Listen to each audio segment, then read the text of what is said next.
تاکہ ایک صبح کسی فقیر کو صدقہ کریں گے.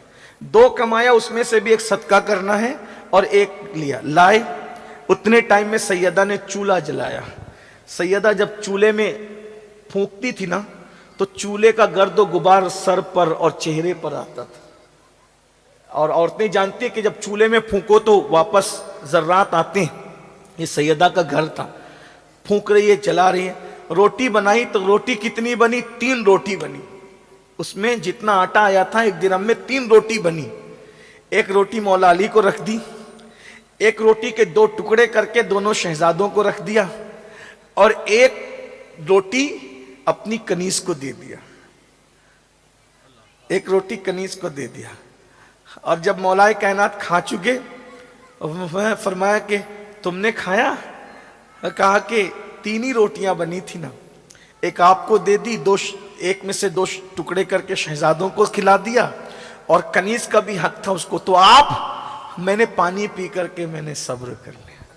اللہ یہ اللہ 8واں دن, 8واں سیریل دیکھ کر زندگی گزارو گی تو طلاق کی نوبت آئے گی, اور سیدہ کو دیکھ کر زندگی گزارو گی تو تمہارا گھر جنت نشان بن جائے گا. بے شک. سیدہ پاک دوپٹہ اتنا پھٹا, اسی پہ بات آگے چلی تھی, بات کو پوری کرتے ہیں. دوپٹہ اتنا پھٹا کہ پہننے کے قابل نہ رہا. تو مولا مشکل کشا نے کہا فاطمہ تمہارا دوپٹہ پھٹ گیا ہے, یہ پہننے کے قابل نہیں رہا ہے. کہا کہ ہاں میں بھی محسوس کرتی ہوں. تو کہا تمہارے ابا جی سے طلب کر لو, وہ تو سب کو عطا کرتے ہیں. سیدہ نے کیا کہا پتہ ہے؟ حیا آتی ہے نا ابو سے مانگنے کے لیے. سارا اللہ جہان جس سے مانگتا ہے کہتے ہیں حیات, چلو ہم چل کر تمہاری سفارش کرتے ہیں. گئی ہیں, جانے کا کیا تھا, بازو میں ہی گھر, ابھی بھی بازو میں ہی ہے. مسجد نبی میں 2 ہی حجرے بچے ہوئے, باقی سب ختم ہو گئے. ایک تو سیدہ کا حجرہ ہے اور ایک تو سیدہ عائشہ کا. دونوں حجرے, ابھی بھی 2 حجرے موجود ہیں.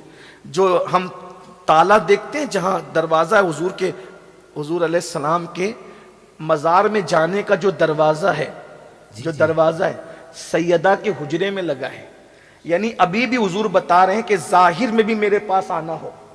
واہ واہ, سبحان اللہ سبحان اللہ, نعرے تکبیر. اس عالم ظاہر میں بھی اگر میرے گھر میں آنا ہو تو سیدہ کے یہاں سے ہو کر کیا, یعنی اب بھی کوئی منکر, گستاخ رسول, بدعتی, کیسا ہی سڑے ہوئے عقیدے والا, اگر حکومت سے اجازت لے کر حضور کے حجرے تک جانا چاہیں تو حضور کے حجرے تک جانے کے لیے دروازے سیدہ سے گزرنا اس کے لیے ضروری ہے.